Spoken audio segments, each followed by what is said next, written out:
So welcome everyone. अंतर्राष्ट्रीय महिला दिवस 8 मार्च पर मैं भूषण वशिष्ठ आप सभी का स्वागत करता हूं। और मैं ये कहना चाहता हूं कि आज का दिन जो समर्पित है सृष्टा को, जो सृष्टि की रचयिता भी है, पालक को जो सृष्टि की पालक भी है, और विनाशक को जो सृष्टि की विनाशक भी है। या देवी सर्वभूतेषु बुद्धि रूपेण संस्थितः नमस्तस्यै नमस्तस्यै नमस्तस्यै नमो नमः। तो नारी शक्ति को नमन करते हुए हम आज की इस वुमेन्स डे स्पेशल टॉक में आमंत्रित करने जा रहे हैं हमारी आज की स्पेशल गेस्ट, जिन्होंने अपने आप को ना सिर्फ साबित किया है बल्कि जिन्होंने करके दिखाया है कि जब एक नारी ठान लेना जीवन में कुछ करने की, तो चाहे हालात कितने ही विपरीत हों वो खुद को साबित कर देती है और दूसरों के लिए भी प्रेरणा का स्तंभ बन जाती है। तो हमारे बीच आज मौजूद हैं रेखा त्यागी जी, जो कि पूर्व में निगम पार्षदा भी रह चुकी हैं और एक सिंगल वुमेन होने के बावजूद जिन्होंने अपने आप को ना सिर्फ संभाला बल्कि हजारों लाखों औरतों को भी संबल दिया, विश्वास दिया, सहारा दिया।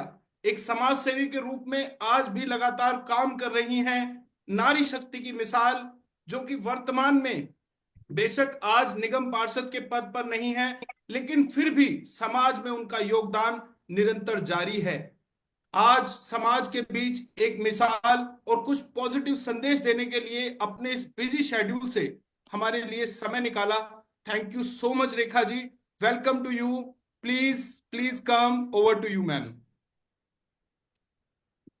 नमस्कार भूषण जी, बहुत बहुत धन्यवाद। सबसे पहले तो आपका करना चाहती हूँ क्योंकि आपने आज सभी लोगों से जोड़कर और मुझे इस प्लेटफॉर्म पे बिठाकर आपने मुझे ये महिला दिवस के मौके पर बहुत ही अच्छा मौका दिया कि आज पूरे देश की बहनों से, बेटियों से, माताओं से आज मैं बातचीत कर पा रही हूँ। ये मेरा सौभाग्य है। मैं आपका बहुत बहुत धन्यवाद करना चाहती हूँ और साथ ही शुरुआत करना चाहती हूँ, अपनी बहनों को कुछ संदेश देना चाहती हूँ। शुरू करने से पहले, बंदिशों को तोड़ रही है, बंदिशों को तोड़ रही है, नव भविष्य को जोड़ रही है। हर मंजिल अब उसकी अपनी, हर मंजिल अब उसकी अपनी, बेपरवासी दौड़ रही है, बेपरवासी दौड़ रही है। सभी देश की माताओं को, बहनों को, सभी को मेरा हाथ जोड़कर प्रणाम, मेरा नमस्कार। और महिला दिवस की आप सभी को बहुत बहुत बधाई, बहुत बहुत शुभकामनाएं। लेकिन मैं अपनी बात की शुरुआत करना चाहती हूँ कि संघर्ष की बात तो बाद में आएगी। सबसे पहले मैं आप लोगों को यह बताना चाहती हूँ कि देखिए, महिला दिवस मनाना बड़ी बात नहीं है। साल में एक दिन महिला दिवस हमारे भाई भी मनाते हैं, बहनें भी मनाती हैं, पूरा देश मनाता है। लेकिन मैं कहना चाहूंगी कि महिला दिवस रोज मनाइए, रोज महिलाओं का सम्मान करिए जिसकी उसे जरूरत है। रोज महिला दिवस बनना चाहिए। महिला रोज सम्मान की हकदार है, क्योंकि महिला जिस काम को करती है उस काम को चाहकर भी हमारे भाई लोग नहीं कर पाते। उसके पीछे बहुत से कारण हैं, क्योंकि एक महिला को ही इतना सर्वशक्तिमान माना गया है कि घर में भी काम कर लेगी, परिवार को भी चला लेगी, और अगर अपॉर्चुनिटी मिले तो बाहर जाकर नौकरी करके, अपना व्यवसाय करके, और उसके बाद थक हार के घर आके बच्चों को पालने का काम भी बखूबी निभा लेती है। ये केवल महिला कर सकती है। माफी चाहती हूँ, मेरे भाइयों के अंदर इतनी एनर्जी नहीं है कि वो महिलाओं का मुकाबला कर पाए। Yes yes. यत्र नार्यस्तु पूज्यन्ते रमन्ते तत्र देवता। तो बिल्कुल सही कहा आपने रेखा जी कि जहां नारी की पूजा होती है वहां साक्षात देवों का वास होता है। तो आज हम अपनी स्टॉक को शुरू करने जा रहे हैं और आपके जीवन से, जैसे कि मैं व्यक्तिगत तौर पर परिचित हूं, एक बहन की तरह आपने मेरा मार्गदर्शन भी किया और मैं आपसे जुड़ा रहा। तो एक भाई बहन से अलग, यहाँ मैं आपके जीवन को यहाँ सभी सभी के बीच लाना चाहता हूं, क्योंकि संघर्षों से भरा ये जीवन एक मिसाल है। एक सिंगल वुमेन होने के बावजूद भी जो आपने खुद को साबित किया और एक मुकाम हासिल किया, तो वो प्रेरणा स्रोत है हमारे आज के इस महिला वर्ग के लिए, लड़कियों के लिए, और समाज में उन सभी लोगों के लिए जो किसी ना किसी परेशानी से, हालात से जूझते हैं, लेकिन आत्मसमर्पण नहीं करते। तो वो कहते हैं ना रेखा जी, आपके लिए मैं कहना चाहूंगा कि हालात से लड़कर जो उसकी तस्वीर बदल दे, औरत वो बहुत है खूब। जो अपनी तकदीर बदल दे। कल बहुत क्या खूब। होगा ये सोचकर कभी ना घबराना, क्या पता आने वाला वक्त तुम्हारा नसीब बदल दे। तो बहुत खूब। किस बहुत तरह से सुंदर। आपने अपने बहुत नसीब को अच्छे। बदला है। और मैं आज उम्मीद करूंगा कि आज आपके जीवन की जो एक झलक है वो हमारे व्यूअर्स के जीवन में भी बदलाव लाए, क्योंकि बदलाव लाने में समय नहीं लगता, एक क्षण, एक विचार पूरे जीवन को बदल देता है। तो रेखा जी, हमारा सवाल आपके जीवन से, आपकी मिसाल जो हम दे रहे हैं, कितना मुश्किल रहा ये सफर आपके लिए?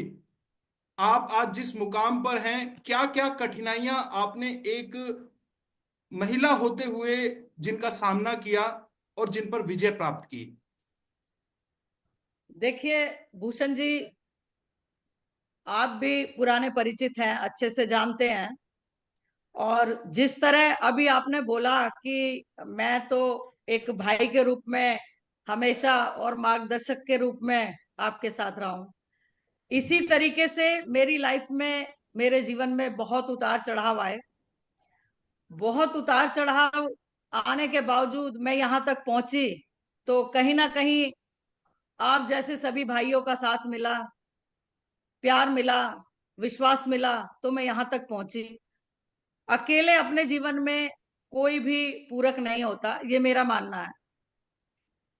अपने आसपास के लोगों का, अपने परिवार के लोगों का और अपने दोस्तों का, सबका सहयोग जरूरी होता है।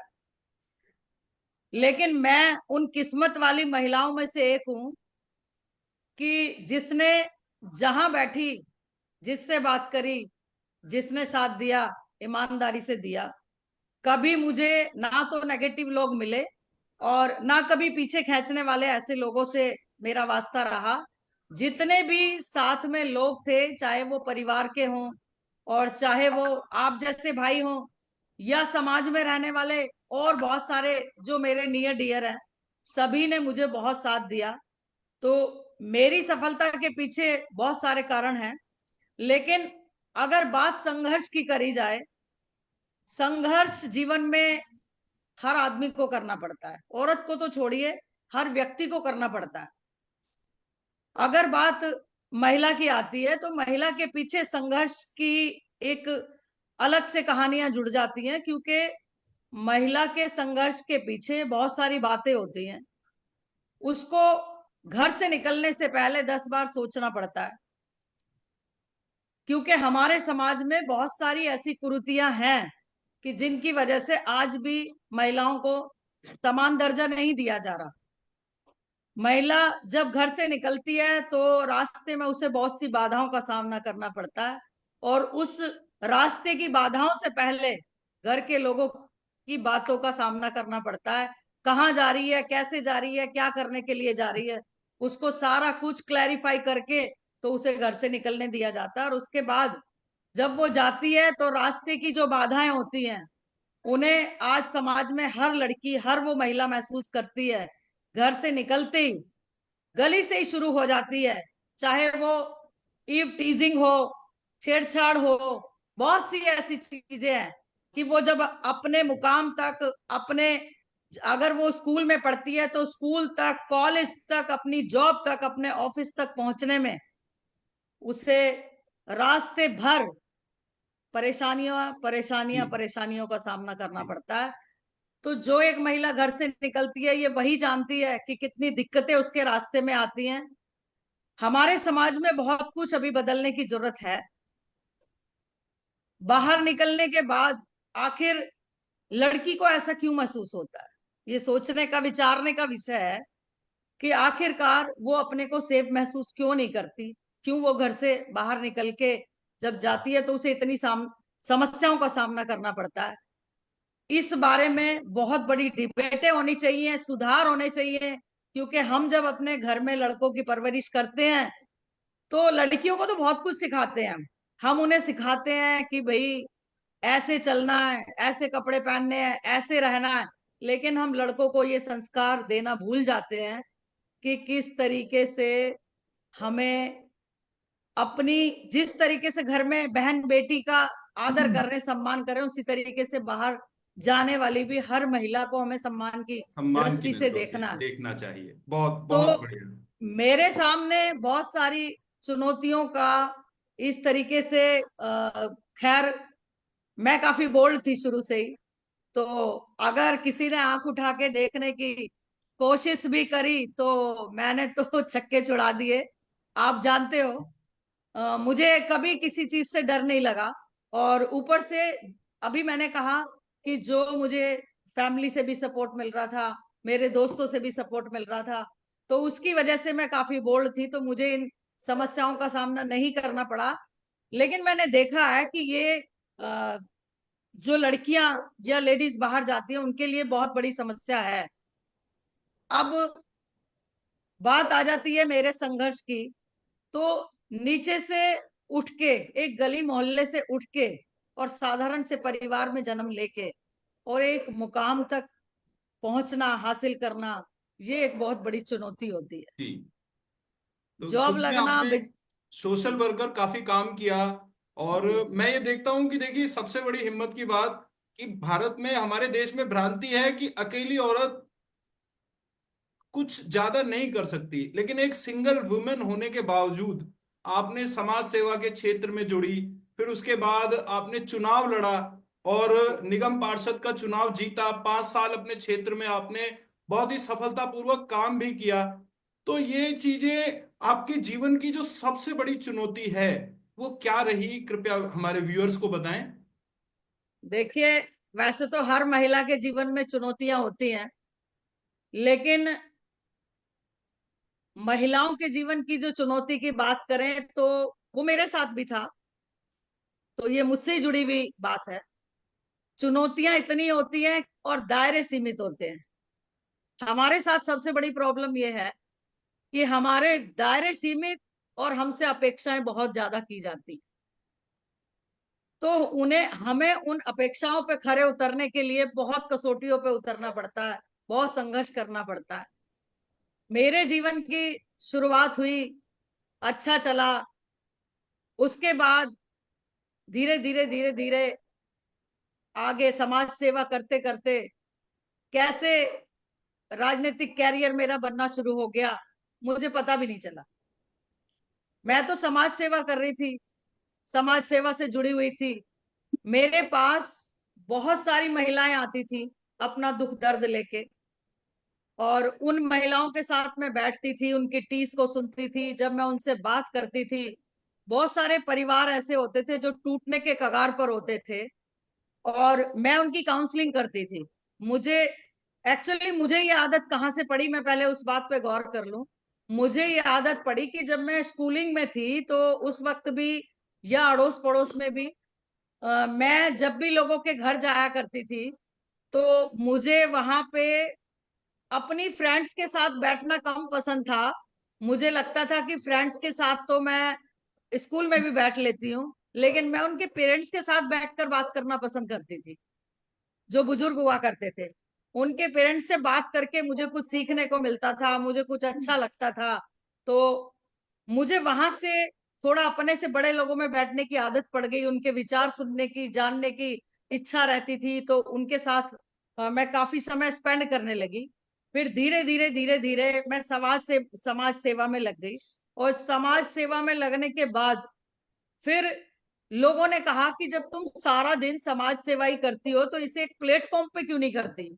तो मेरे दोस्तों ने ही मेरा साथ दिया, और उस वक्त एक एनजीओ मैंने खोली। उस एनजीओ के माध्यम से मैं बैठ के यहाँ महिलाओं की समस्या सुनती थी, उनसे बात करती थी, तो उसमें बहुत सारी महिलाएं मेरे पास ऐसी आती थी कि जिनके परिवारों में बहुत ज्यादा उथल पुथल, या यूं कहें कि शादी को 1-2 साल ही हुआ है और डिस्प्यूट बहुत ज्यादा शुरू हो गए।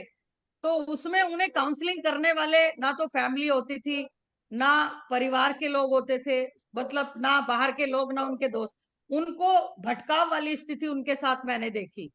तो उनको काउंसलिंग करना, उन्हें समझाना, और मैं उन्हें बताती थी कि ये जो परिवार आज गुस्से में आपको कह रहा है ना कि नहीं नहीं हम साथ देंगे, हम ये करेंगे वो करेंगे, ये चंद दिनों की कहानी होती है।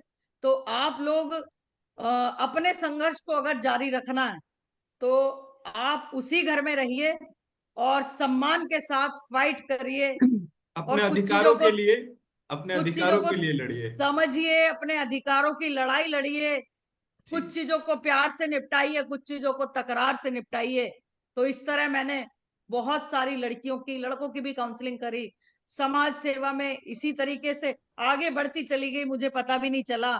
और फिर आंदोलन से निकली, एक पार्टी का रूप लिया, और उस पार्टी ने मुझे टिकट दिया। मैं इलाके की काउंसलर बनी। काउंसलर बन के मैं जो सेवा कर सकती थी, उस टाइम भी मुझे नहीं लगा कि मैं किसी पॉलिटिकल चीज में जुड़ गई हूँ, या अब मैं काउंसलर हूं तो मुझे किस तरीके से काम करना है, क्या करना है। मैं सिर्फ और सिर्फ समाज सेवा मेरे मन में बसी हुई थी। मैंने मेरी गली के अंदर बहुत सारी ऐसी आंटियां थी, जब मेरे काउंसलर बनने के बाद मुझे कहती थी, मैं उनके पास ऐसे ही जाके खड़ी हो जाती थी, तो वो मुझे कहती थी बेटा कुर्सी ले आओ, कुर्सी लाओ बेटे के लिए। मैंने कहा आंटी क्यों मेरी आदत खराब कर रही हो? पहले भी तो मैं आपके साथ ऐसी जमीन पे बैठती रही हूँ, थड़े पे बैठती रही हूँ। मैंने कहा मुझे नेता नहीं बनना, मुझे तो इसी तरीके से आप लोगों की सेवा करनी है, बस आशीर्वाद दो और काम जी। बताओ। तो मैंने, जी। आपको पता है कि पूरे क्षेत्र के अंदर सेवा करने का काम किया। काम तो किया। बात संघर्ष से शुरू होती है और संघर्ष पे ही खत्म भी होती है। खत्म होती है। संघर्ष जीवन में ये रहा कि पॉजिटिव लोग मिलते रहे, लेकिन फिर भी कुछ चुनौतियां तो रहती हैं। और जी। उन चुनौतियों में सबसे बड़ी चुनौती मेरे सामने ये रही कि देखिए बहुत सारे लोग जीवन में मिले, लेकिन लेडीज से काम करवाने के लिए तो औरतों को आगे रखते हैं, लेकिन असलियत में जब उनका हक देने की बात आती है तो उनके पैर खींचने वाले हमारे भाई, हमारे दोस्त, हमारे कुलीग्स, यही लोग होते हैं कि फिर महिला को आगे नहीं बढ़ने देते। और आज भी समाज के अंदर यही सब चीजें चली आ रही हैं कि अभी भी हमारे देश के अंदर केवल 30% वुमेन ऐसी हैं कि जो बड़े पदों पर बैठी हैं। आज भी 70% हमारे भाई लोग वहां पर बैठे हैं, क्योंकि ऐसा नहीं है कि महिलाओं के अंदर कैलिबर नहीं है, कैलिबर की कमी नहीं है, लेकिन वाकई में उनका हक देने में पता नहीं क्यों इंसान की सोच में ही ऐसा कुछ बैठा हुआ है कि उनका हक देने में उन्हें दिक्कत आती है। और महिलाओं को अपने से ऊपर बैठा देखने में भी समाज को कहीं ना कहीं दिक्कत आती है। तो कुछ समस्या मेरे साथ भी रही, लेकिन फिर भी मैंने, क्योंकि मैंने अभी आपको सबसे पहले कहा कि मेरे साथ अच्छे लोगों का बहुत साथ रहा। और मैं लाइव इसमें कहना चाहती हूँ आज महिला दिवस के मौके पर कि स्पेशली मुझे अपने दोस्तों का, यानी कि जेंट्स लोगों का महिलाओं से भी ज्यादा साथ मेरे जीवन में रहा। बहुत पॉजिटिव लोग मिले मुझे। Good good. तो रेखा जी, थोड़ा देखिए, जैसे समाज में एक भ्रांति चली आ रही है कि एजुकेशन के बिना लोग कामयाब ही नहीं हो सकते। तो जी। वहां पर भी मैं आपकी मिसाल देता हूं।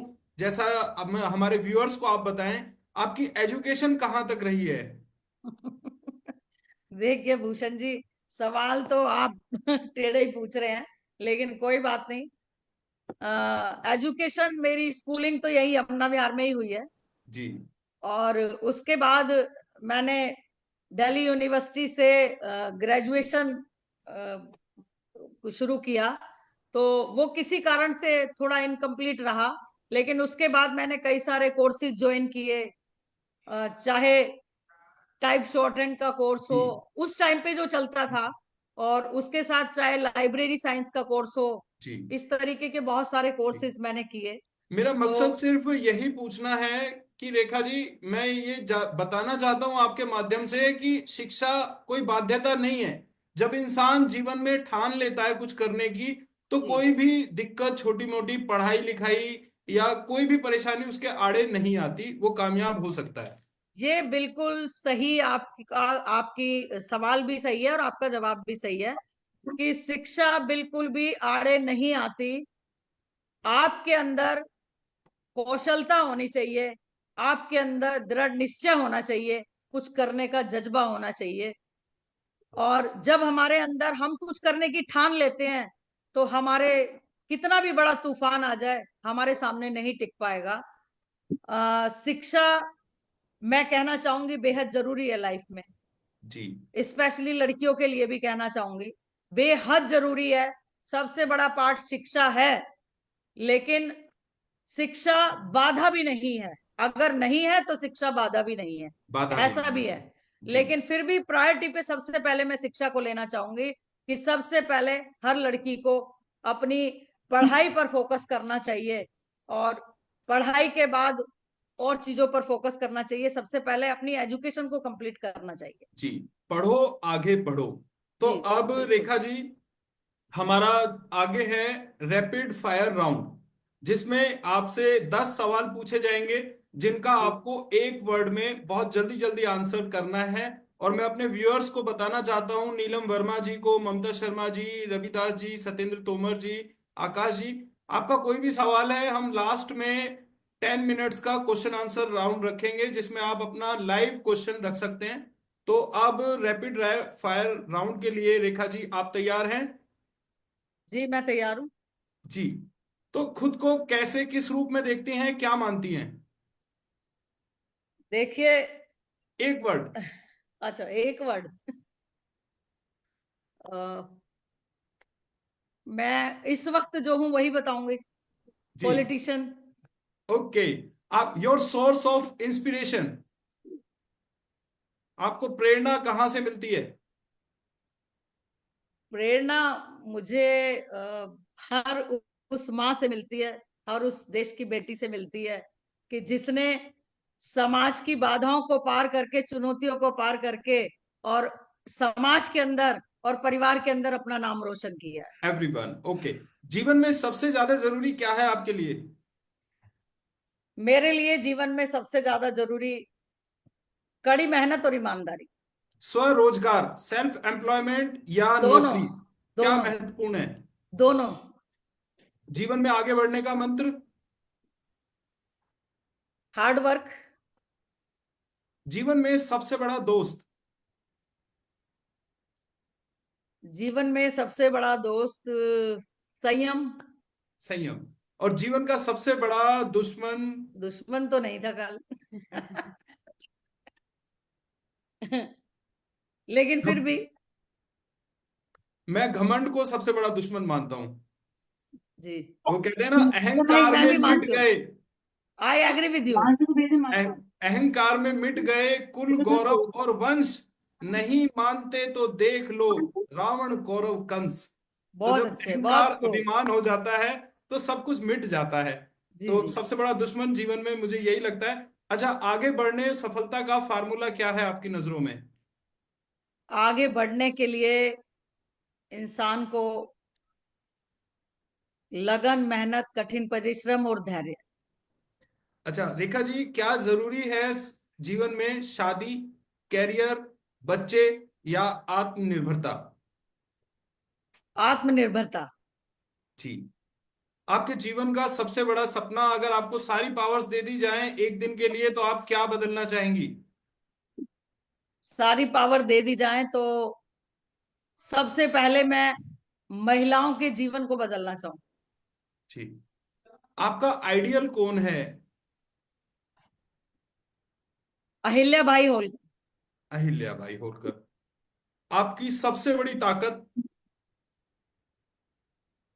मेरा कॉन्फिडेंस। आपकी सबसे बड़ी कमजोरी? है ही नहीं कुछ। Very nice, wonderful. तो रेखा जी, यहाँ पर हमारा रैपिड फायर राउंड खत्म हुआ। बहुत ही अच्छे से, बहुत ही पावरफुल आंसर्स आपने दिए। अब हमारे व्यूअर्स के लिए आप जो हमारे बीच कुछ यूथ है, युवा लड़कियों के लिए आप क्या सलाह देना चाहती हैं? देखिए, यूथ के लिए तो मैं बहुत सारी सलाहें दूंगी अगर टाइम हो तो। हाँ रेखा जी, हम 10-50 तक ये इंटरव्यू कंप्लीट कर लेंगे, तो जी वी हैव काफी टाइम है हमारे पास। बाकी हमें क्वेश्चंस के भी आंसर करने हैं। व्यूअर्स, नीलम वर्मा जी का हैंड रेज है। जिसका भी कोई सवाल है, आप लोग इसी तरह से अपना हैंड रेज कीजिएगा, तो सभी को सवाल पूछने का मौका मिलेगा ऐसी ऐसी बाद फोटो में। खींची ऐसी करके। जी, मैं शुरू करूं जवाब देना।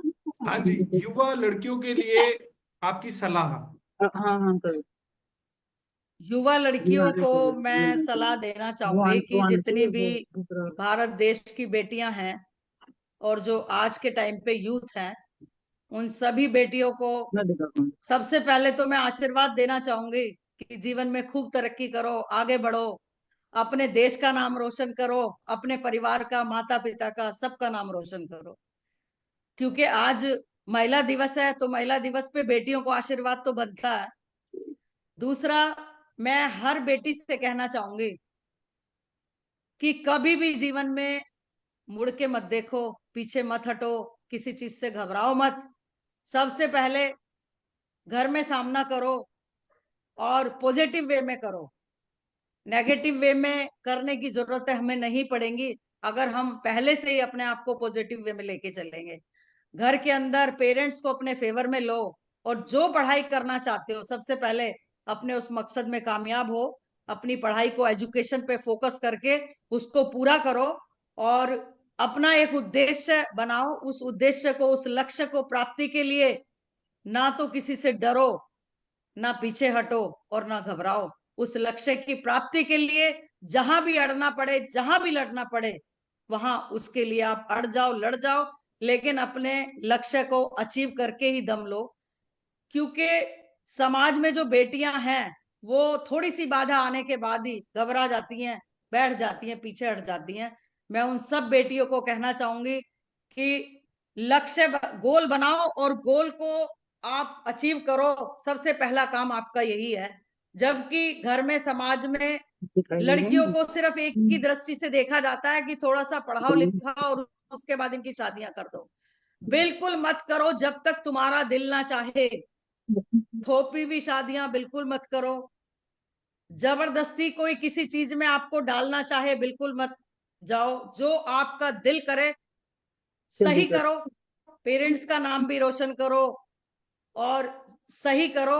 आप केवल और केवल अपने कैरियर पर ध्यान दो पूरी तरीके से। जब तक आप आत्मनिर्भर नहीं बनेंगी, उससे पहले कोई भी जीवन का फैसला आप मत लो। जी। मेरा तो उनको यही संदेश है। ग्रेट। तो रेखा जी, हमारी जो महिलाओं की जनसंख्या का एक बहुत बड़ा वर्ग है, जो आज भी घरों में कैद है ना, जो जी आज भी समाज की पुरानी बेड़ियों में जकड़ा हुआ है, जिनके लिए घर से बाहर निकलना भी बहुत बड़ा सपना है। तो ऐसे में उन महिलाओं के लिए आप क्या सलाह देना चाहेंगी? वो किस तरह से अपने आप को आत्मनिर्भर करें, किस तरह से इस समाज में सम्मान से नजर उठाकर अपना काम करें? देखिए, ये समाज की एक बहुत बड़ी कुरीति है कि हम बाहर बैठ के बहुत बड़ी बड़ी बातें कर लेते हैं, लेकिन असलियत में जब अपने घर की बारी आती है तो हम उस ओर बिल्कुल भी ध्यान नहीं देते। मैं भी बहुत पीड़ित हो जाती हूँ ऐसी महिलाओं को देखकर कि जो घरों में रहती हैं और उनके पास ना बाहर आने जाने का कोई साधन है, ना कोई जरिया है, और ना कोई फैमिली से सपोर्ट है। वो घुटती हैं। मैंने बहुत सारी महिलाओं को मैं पर्सनली ऐसे जानती हूँ कि घर की चार दीवारियों में रहते रहते वो इतना घुटन भरा जीवन महसूस करती हैं, और कई बार उसी वजह से वो कुछ गलत कदम भी उठा लेती हैं। उस बात को बहुत ज्यादा समझने की जरूरत है। बहुत सारी महिलाएं आज घर के अंदर एक जिंदा लाश बन के काम कर रही हैं और डिप्रेशन की शिकार होती चली जा रही हैं। उसको बाहर निकालने की जरूरत है। उसके ऊपर बहुत ज्यादा काम करने की जरूरत है।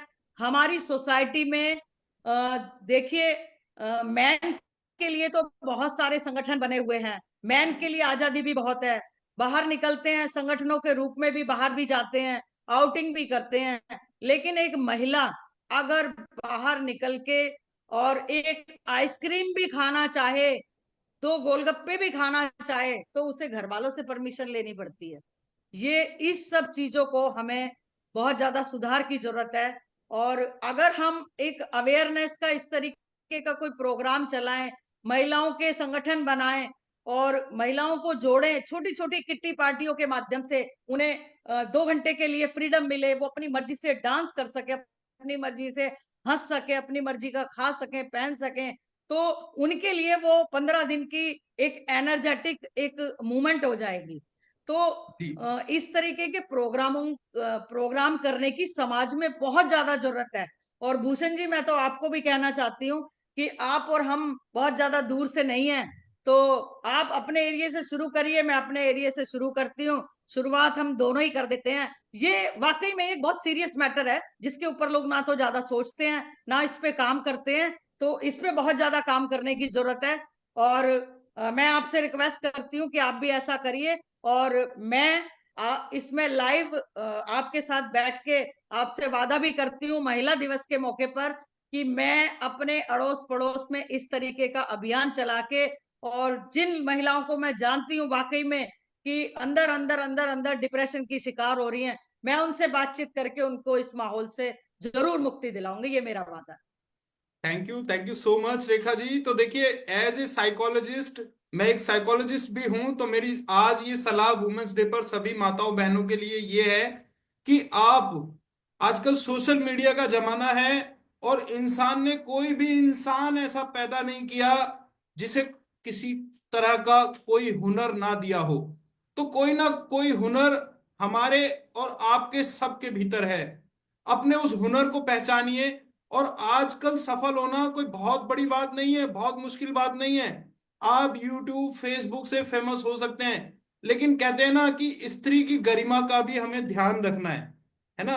तो अपनी गरिमा को बनाए रखते हुए, अपनी मर्यादाओं का पालन करते हुए, आप अपने उस गुण को पहचान कर उसमें सक्सेस हो सकती हैं। और समाज की बेड़ियां, एजुकेशन, किसी भी तरह की कोई भी बाध्यता आपको आगे बढ़ने से नहीं रोक सकती, अगर आप खुद पर यकीन करते हैं।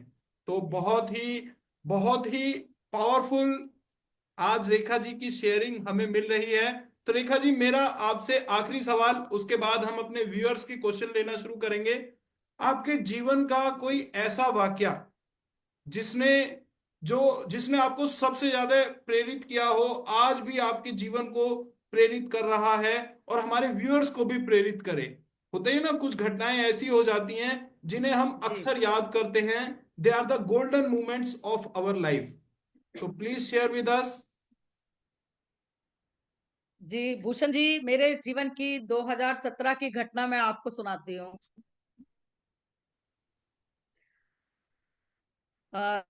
2017 में मैंने एमसीडी का इलेक्शन फाइट किया। काउंटिंग होती है, तो काउंटिंग होते वक्त बहुत बड़ी प्लानिंग थी विपक्षी पार्टियों की। तो उन्होंने वहां पे पता नहीं क्या अंदर सेटिंग कर रखी थी। मेरा तो फर्स्ट टाइम इलेक्शन था, मुझे ज्यादा पता नहीं था इस बारे में।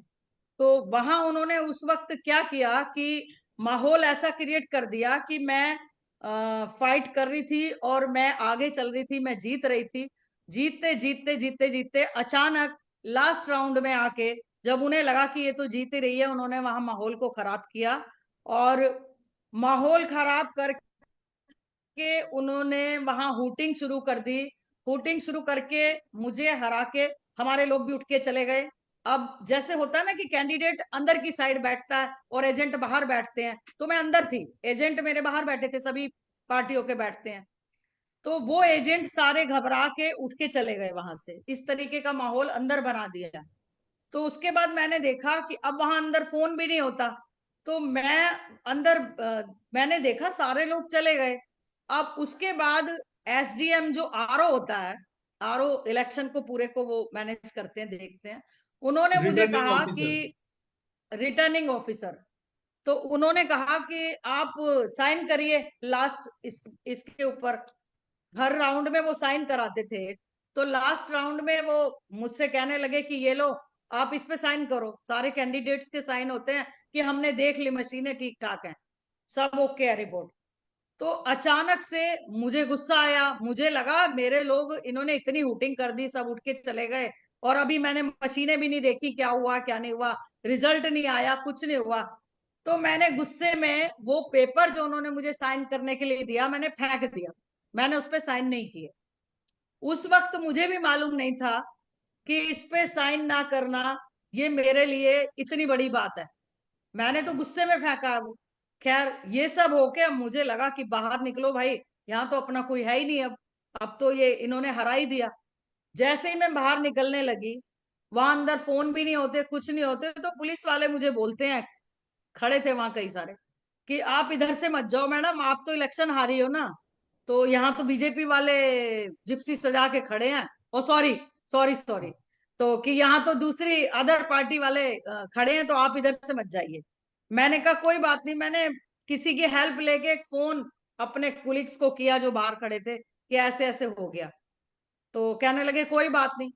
लेकिन थोड़ी देर बाद मुझे बाहर निकलते ही एकदम से मुझे ऐसा लगा कि मैंने जीवन में ना कभी किसी का बुरा नहीं किया और हार्ड वर्क किया है, तो मेरे साथ इतना बुरा कभी हो ही नहीं सकता। बस दिमाग में एक ही चीज थी कि मेरे साथ इतना बुरा नहीं हो सकता, ऊपर वाला मेरे साथ है, क्योंकि मैंने किसी का दिल ही नहीं दुखाया जीवन में कभी। तो उसके बाद फिर हम लोग वापस से जाके वहां मैंने बोला कि भाई रिटर्निंग ऑफिसर को कि मैं तो रिकाउंटिंग कराऊंगी। तो वहां तो अदर विपक्षी लोग खड़े थे वो करने के लिए कि भाई हमें तो ये करो, हमें तो सर्टिफिकेट दो, हम तो जीत गए। खैर वहां पे जो मेरी फाइट वहां हुई, मैंने दोबारा से रिकाउंटिंग भी कराई, और एक मशीन वो ऊपर ही भूल गए थे। अब ऐसे भी इलेक्शंस में मशीन भूली जाती है क्या? लेकिन ये बहुत बड़ा प्लान था विपक्षियों का। कोई बात नहीं, ऊपर वाले ने साथ दिया और मैंने हिम्मत नहीं हारी, आखिरी दम तक भी उस फाइट को मैंने लड़ा, फाइट की, और पूरी तरीके से आ, किस तरीके से हारी बाजी को भी कैसे जीता जाता है ये मैंने अपने जीवन में महसूस किया। कि अगर हार के घर बैठ जाती तो वो हारी हो जाती, और उसके बावजूद मैंने अपने को हारा हुआ महसूस नहीं किया, और आखिरी पल तक भी मैंने वहां पर अंदर पूरी फाइट की। और उस डटे रहने की वजह से, अंत तक लड़ने की वजह से, क्योंकि होता क्या है, अंत में ही सांस तोड़ देता है इंसान, कि अंत हो गया। तो जहां अंत होता है, जहां आपकी सांस टूटती है, जहां आप धैर्य खोते हो, वहीं से आपको दोबारा खड़ा होना है। जब आप दोबारा खड़े होते हो, तो उस वक्त आपके अंदर जो डबल एनर्जी आती है और दूसरों से ज्यादा काम करने की क्षमता आपके अंदर आती है, तो आप फिर उस हारी हुई बाजी को भी जीतने का दम रखते हो। तो मैं तो सबसे यही कहना चाहती हूँ कि हारी बाजी को जीतने का दम रखो। और पहली बात तो बाजी हारो ही क्यों, पहले ही जीतने का दम रखो। लेकिन अगर इन केस किसी के साथ मेरे जैसा हो, तो आखिरी दम तक, आखिरी सांस तक हिम्मत। उस लड़ाई को अंजाम तक पहुंचाओ। तो वंडरफुल, उसके ग्रेट। बाद मैं इलेक्शन जीती और 5 साल लोगों की सेवा की। यस यस, बहुत ही इंस्पायरिंग। तो रेखा जी, आपका ये मैसेज बहुत ही पावरफुल रहा कि हमें कभी भी हार नहीं माननी है, क्योंकि नहीं। हार तब होती है जब इंसान हार मान लेता है। जी सो जी। Wonderful. Now this is the question answer session, क्योंकि हमारा ये जो आज का जो लाइव टॉक है समाप्ति की तरफ बढ़ रहा है। फिर से एक बार इंटरनेशनल वुमेन्स डे की सभी माताओं बहनों को हार्दिक शुभकामनाएं। तो अब हम क्वेश्चन आंसर सेशन स्टार्ट करेंगे। तो नीलम जी, अपना सवाल रख सकते हैं आप। तो प्लीज जिसको भी सवाल पूछना है आप अपना वीडियो ऑन कीजिएगा। हमारे पास बहुत कम समय बचा है, वी हैव ओनली 10 मिनट्स। तो जल्दी जल्दी अपना सवाल रखें और अपना वीडियो ऑन रखें। यस, नीलम वर्मा जी अनम्यूट कीजिएगा ओके प्लीज। Okay okay. हाँ जी। धन्यवाद भूषण जी, और धन्यवाद रेखा जी जिन्होंने मुझे इनवाइट किया। मेरा कोई सवाल नहीं है, मैं आपके 3 मिनट लूंगी। 2 पंक्तियां मैं रेखा जी के ऊपर अभी मेरे दिमाग में आई, मैंने लिखी हैं, और 2 पंक्तियां महिला दिवस पर सुनाना चाहूंगी। पहले रेखा जी के लिए। जी बहुत यहाँ तक अच्छे। नीलम जी बहुत बहुत आभार आपका कि आपने धन्यवाद ज्वाइन किया हमारी मीटिंग। जी। यहाँ तक ऐसे ही नहीं आई, यहाँ तक ये ऐसे ही नहीं आई, घर पर रोटी बनाकर सबको खिलाकर निकली।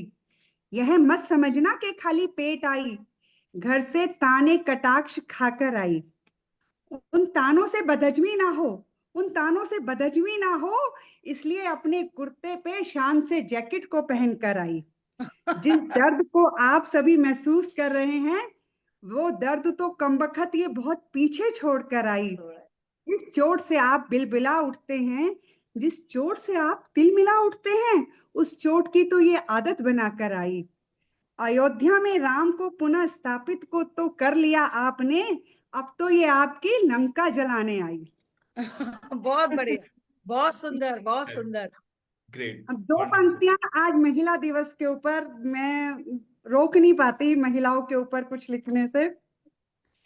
प्यार है तो बस प्यार दो मुझे, सम्मान है तो बस सम्मान दो, ना दो मुझे पैमानों का उपहार, ना दो आडंबरों का पहाड़, ना बनाओ इसे थोपा हुआ एक दिन का त्योहार। प्यार है तो प्यार दो, सम्मान है तो सम्मान दो। बंद किताब सी, सूखी हुई कली सी, घर की आन बान शान और सम्मान हूं मैं, इसलिए मन में प्यार है तो प्यार दो, सम्मान है तो सम्मान दो। ना बनाओ देवी, ना चढ़ाओ फूल, बस मुस्कुराकर बात दो। प्यार है तो प्यार दो, सम्मान है तो सम्मान दो। धन्यवाद। मैं बस इतना से ही कहना चाहती थी। और रेखा जी, आपको सलाम है। मैं भले ही आपको किसी वजह से सपोर्ट ना करूं, लेकिन आप मेरे लिए इंस्पायरेबल हैं। Great, great, great. थैंक तो यू। वंडरफुल नीलम वर्मा जी। तो देखिए, हम सभी के भीतर कोई ना कोई हुनर, बहुत कोई अच्छा। ना कोई गुण ईश्वर ने दिया है। तो यही गुण नीलम वर्मा जी ने, एक कवयित्री का जो गुण ईश्वर ने आपको दिया है, गॉड गिवन है, तो प्लीज आप इसको बढ़ाते रहिए। और अपने इसी गुण से आप ख्याति पा सकती हैं, अपने सपनों को पा सकती हैं। आगे बढ़ते रहिए। Thank you so much ma'am. तो सैमसंग नाम से हमारे सामने, यस, नाम प्लीज मैम अनम्यूट कीजिएगा, और कोई भी आपका सवाल है आप अपना सवाल रख सकती हैं। मैं सिर्फ, आप सबको बहुत बहुत नमस्कार है। जी और नमस्कार। मैं रेखा त्यागी जी हैं, इनकी काफी इंस्पायर हूँ इनसे। ये समझ लो कि मुझे बाहर जाने का मौका दीदी की वजह से ही मिला है, वो मेरे बहुत नजदीकी हैं। और मैं सिर्फ दीदी से ये पूछना चाहती हूँ कि आपके जीवन के जिस काम आप काम करती है, आप आपके मूल सिद्धांत क्या है जिन पे चल के लोग आगे काम करते हैं। तो हर ही इंसान का एक सिद्धांत होता है, तो वे किस सिद्धांत पे चल के बात करती काम करती हैं। तो ये सवाल रेखा जी के समक्ष रखा है। जी मैडम, अपना नाम बताइएगा। नीरज नीरज त्यागी, नीरज त्यागी। नीरज त्यागी जी। तो रेखा जी, आपके जीवन का सिद्धांत क्या है जो आपको आगे बढ़ने के लिए प्रेरित करता रहता है लगातार? अच्छा नीरज जी, बहुत अच्छे। मैं माफी चाहती हूँ, कुछ टेक्निकल इशू हो गया था तो मुझे क्लियर नहीं हुआ कि ये पूछना क्या। प्लीज अब भी नीरज जी समझ एक नहीं आ बार रहा। अपना सवाल रिपीट करें। मैं ये पूछना चाहती हूँ कि दीदी, आपके जीवन का मूल सिद्धांत क्या है जिन पे आप चल रहे हैं। एक हर इंसान का एक मूल सिद्धांत होता है कि हम इन सिद्धांतों पे चल के काम करेंगे। तो आपका मूल सिद्धांत क्या है? देखिए, हाँ समझ गई मैं। मेरे जीवन का मूल सिद्धांत है कि समाज में महिलाओं को पूरी तरीके से उनका उनकी आवाज उठाना, उनका हक दिलाना, वुमेन्स पावर को और इम्प्रूव करना, उसे बढ़ाना। सबसे पहला तो मेरा यही सिद्धांत जीवन में है। और ऐसा नहीं है, तुम जानती भी हो कि कुछ महिलाओं को मैंने प्रेरित किया भी है और पूरी कोशिश भी करी है कि महिलाएं ज्यादा से ज्यादा जागरूक बने, बाहर निकले और अपने आप को पहचाने। बहुत सारी महिलाएं ऐसी हैं घरों के अंदर बैठी हैं और उनके अंदर बहुत कैलिबर है कुछ कर दिखाने का, लेकिन सपोर्ट ना मिलने के कारण या कोई रास्ता ना मिलने के कारण वो कुछ भी नहीं कर पाती, घर में घुट के रह जाती हैं। तो सबसे पहला सिद्धांत तो मेरा यही है कि किसी भी तरीके से उस पावर को, उनकी पावर को उन्हें पहचान देनी, कि कैसे वो अपने आप को पहचान पाए और आगे बढ़ पाए। जी, ग्रेट, ग्रेट। तो यहाँ पर एक व्यूअर का चैट बॉक्स में क्वेश्चन आया है रेखा जी, कि ये पश्चिम बंगाल से हैं शांति रविदास जी, जिन्होंने एमए किया है, यूजीसी नेट क्वालिफाई किया है और इंग्लिश की कोचिंग भी दे रही हैं, टीचिंग भी दे रही हैं। लेकिन कुछ समय से काफी कोशिश करने के बावजूद भी इनका पीएचडी में एडमिशन नहीं मिल पाया और इनका सपना है असिस्टेंट प्रोफेसर बनकर पढ़ाने का। तो यहां पर मैं आपको बता देता हूं कि देखिए, जब हम तलाश करते हैं ना, तो हमें कुछ ना कुछ जरूर मिल जाता है। हमारी अगली टॉक है डॉक्टर सुजाता, जो कि असिस्टेंट प्रोफेसर हैं श्यामलाल कॉलेज में। तो उनका भी बहुत ही संघर्ष भरा जीवन रहा है, इंस्पायरिंग जीवन रहा है। तो शांति जी, आप अपना ये सवाल वहां पर उस प्लेटफॉर्म पर रखेंगी तो आपको बहुत ही परफेक्ट आपको आंसर मिलेगा। और यहाँ पर रेखा जी कृपया मार्गदर्शन करें कि एक बच्ची जो अपना सपना जिसका पूरा नहीं हो पा रहा है, लेकिन वो पूरी तरह से एफिशिएंट है, उसने मास्टर्स किया हुआ है, नेट क्वालिफाई किया हुआ है, तो ऐसे में उसके लिए आपकी तरफ से क्या सलाह बनती है? देखिए, इतनी हाईली क्वालिफाइड बच्ची के लिए मैं तो यही कहना चाहूंगी कि बहुत रास्ते हैं। इस इतनी क्वालिफिकेशन होने के बाद तो कोई दुनिया में रोक ही नहीं सकता आगे बढ़ने से। बस थोड़ा सा समय जरूर लगेगा कि सही जगह पहुंचने में, और जैसे ही सही जगह पहुंचेगी, सही रास्ता मिलेगा, उसके बाद पीछे मुड़ के नहीं देखेगी। और जो हाईली क्वालिफाइड लड़कियां होती है ना, उनसे तो वैसे ही मैं बहुत ज्यादा, मुझे अच्छा फील होता है कि समाज में लड़कियां इतनी पढ़ रही हैं, लिख रही हैं, आगे बढ़ रही हैं। और पीएचडी करने के बाद तो वो अपने में ही मास्टर है। वो जिस फील्ड में पीएचडी की है, जहां जाना चाहेगी, कौन रोकेगा पीएचडी वाले बंदे को? आप सोच के देखिए। हो सकता है अभी वो रास्ता मिला ना हो, वो उस जगह पहुंची ना हो।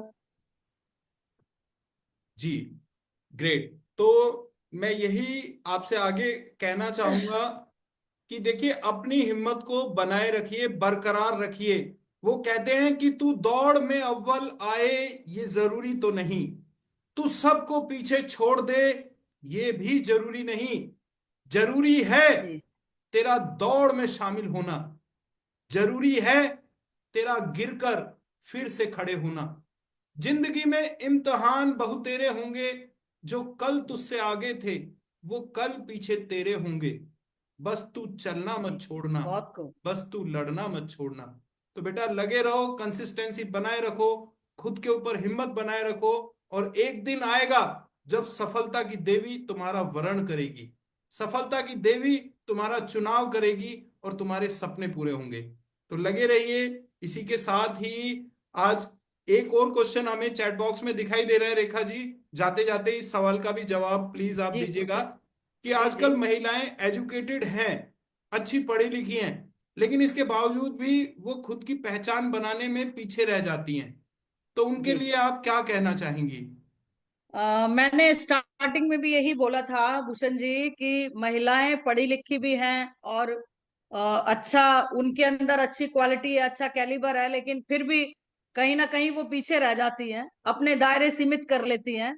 उस दायरे को बढ़ाने की जरूरत है, बाहर निकलने की जरूरत है, और समाज को भी बदलने की जरूरत है। हमारे समाज के अंदर बहुत कुरीतियां हैं, जो हम कहते तो हैं, बड़ी बड़ी बातें करते तो हैं, लेकिन आज तक हम उन कुरीतियों को दूर नहीं कर पाए।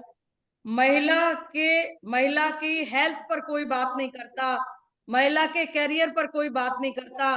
महिला के साथ इतनी समस्याएं आती हैं कि भूषण जी आप सोच भी नहीं सकते कि प्रेगनेंसी के टाइम, जो उससे प्री टाइम है और उसके पोस्ट टाइम है, उस टाइम भी उस महिला के आज तक कहीं डिस्कशन मैंने देखा नहीं कि वो महिला क्या झेल रही है, उसके साथ क्या गुजर रही है, और क्या फिजिकली जो एक मैन की पावर होती है वो भी, वो हमारी महिला की पावर होती है, नहीं होती। क्योंकि महिला के शरीर की बनावट और है, और जेंट्स के शरीर की बनावट और है। तो जिन चुनौतियों का वो फिजिकली भी सामना कर रही है, मेंटली भी सामना कर रही है, हर तरीके से उसके पास चैलेंज है, और वो उन चैलेंजों का सामना करते हुए आगे बढ़ रही है। तो महिला की हेल्थ पर भी बात होनी चाहिए, क्योंकि सबसे बड़ा कारण ये है कि जेंट्स लोग अपने को फिट रखने के लिए खाना भी बहुत हेल्दी खाएंगे, और एक्सरसाइज भी बहुत जम के करेंगे। लेकिन महिलाएं, लड़कियां, घरेलू महिलाएं कोई भी इन चीजों पर बिल्कुल भी ध्यान नहीं देती। वो खिलाने में तो पूरा फोकस रखती है लेकिन खुद के खाने में नहीं रखती। और उसके शरीर को जितने विटामिन की, प्रोटीन्स की जरूरत है, वो उसे पता ही नहीं है तुझे क्या चाहिए क्या नहीं चाहिए। तो हेल्थ पे जरूर बात होनी चाहिए। और एक बात मैं और कहना चाहूंगी, हेल्थ के साथ साथ कि महिलाओं को भी बहुत स्ट्रोंग बनना चाहिए कि बाहर निकल के वो इतनी फाइट कर सकें कि किसी की हिम्मत ना हो आंख उठा के उन्हें देखने की। इतनी स्ट्रोंग उन्हें होना चाहिए फिजिकली भी। अभी मुझे इस पे शायद जिक्र करना चाहिए या नहीं करना चाहिए, लेकिन मैंने एक बहुत अच्छी सीरीज देखी है। उस जी सीरीज को देख के मुझे ऐसा लगा कि इतनी ताकत मुझ में क्यों नहीं है, और मेरे अंदर उससे एनर्जी आई। एक कोबरा काई करके एक सीरीज है। उस सीरीज में जूडो, कराटे, फाइट इतना ज्यादा है। हालांकि 6 दिन, एक हफ्ता लगा मुझे उसे कंप्लीट करने में। लेकिन अगर लड़कियां आज की उसे देख लें तो मुझे लग रहा है आधा तो उनका दिमाग उसी से खुल जाएगा कि तुम्हें जीवन में करना क्या है। मुझे खुद को लगा कि मुझे भी जूडो कराटे आने चाहिए जो सामने वाला कोई बोल ही ना पाए। तो सेल्फ ऐसी ऐसी डिफेंस। चीजें देखनी चाहिए, सुननी चाहिए। और इस तरीके से महिलाओं को स्पेस मिलेगा, आगे बढ़ेंगी। जब कुछ अच्छा सोचेंगी, अच्छा करेंगी, तो मुझे नहीं लगता कि उन्हें कोई कहीं रोक पाएगा। और रोकने के लिए तो सब बैठे ही हैं, समाज में भी बैठे हैं, घर में भी बैठे हैं। लेकिन निकालने के लिए भी हम जैसे और भूषण भाई जैसे लोग बैठे हैं, आप लोगों का साथ देने के लिए। अगर कहीं किसी को किसी तरह की हेल्प की जरूरत है, काउंसलिंग की जरूरत है, घर में भी अगर किसी को जाके समझाना पड़े, तो मैं 24 घंटे तैयार हूं अपनी बेटियों के लिए, अपनी बहनों के लिए, उनका साथ देने के लिए। और भूषण भाई तो ऑलवेज रेडी रहते हैं समाज सेवा के लिए। थैंक तो मैं यू। यही कहना चाहूंगी कि बिल्कुल भी डर के घर में बैठने की जरूरत नहीं है। दायरे में रहो। देखो, दायरे में रहोगे, कायदे में रहोगे तो फायदे में रहोगे। जी और अगर घर वालों का भी सम्मान करते हुए आगे बढ़ोगे तो मुझे नहीं लगता कोई रोकने वाला। जी। और जहां किसी को तो दिक्कत आए तो 24 घंटे मैं जी भी और आप भी दोनों तैयार है। हाजिर। तो इसी जज्बे को सलाम divine work foundation trust Rekha ji के इसी जज्बे को सलाम करता है। और क्योंकि हमारा टॉक शो कंप्लीट हो गया है, अगला टॉक शो 11 बजे डॉक्टर सुजाता मैम के साथ रहने वाला है। तो मैं अभी माफी मुझे चाहूंगा एक कि सभी के प्रश्नों के जवाब अभी नहीं दिए जा रहे हैं। तो बाकी हम दोबारा समय समय पर कंटिन्यू करते रहेंगे। और अंत में जाते जाते विदा लेते हुए मैं यही कहना चाहूंगा फिर से एक बार आप सभी को डिवाइन वर्क फाउंडेशन ट्रस्ट की तरफ से अंतर्राष्ट्रीय महिला दिवस की शुभकामनाएं। और महिलाओं के लिए कभी माँ, कभी बेटी, कहीं बहन, कहीं जीवन संगनी, तो कहीं दोस्त, अपना वजूद भुलाकर ये हर किरदार निभाती है। ये वो देवी है जो घर को, जो संसार को स्वर्ग बनाती है। तो अंतर्राष्ट्रीय बहुत महिला खूब। दिवस की सभी को शुभकामनाएं। इसी के साथ आई भूषण वशिष्ठ एक जस्ट एक second signing off the session. And मैं भी करना चाहूंगी। जी अभी कुछ भावनाएं अंदर रह गई है। मैं जानती हूँ समय पूरा हो गया। भूषण भाई, दो शब्दों के साथ अपनी शब्दों को विराम दूंगी। तन समर्पित, मन समर्पित और यह जीवन समर्पित। चाहती हूँ देश की धरती तुझे कुछ और भी दूं। अंतरराष्ट्रीय महिला दिवस के मौके पर अपनी तमाम देश की बेटियों को, माओ को, सभी महिलाओं को महिला दिवस की बहुत बहुत अनंत शुभकामनाएं। अपने जीवन में आगे बढ़ती रहो, अपने घर का, परिवार का, सबका नाम रोशन करती रहो, आगे बढ़ती रहो और देश का नाम रोशन करती रहो। जय हिंद, जय भारत। जय Bharat. Thank you so much. Wish you all the best. Have a happy women's day. Bye bye everyone.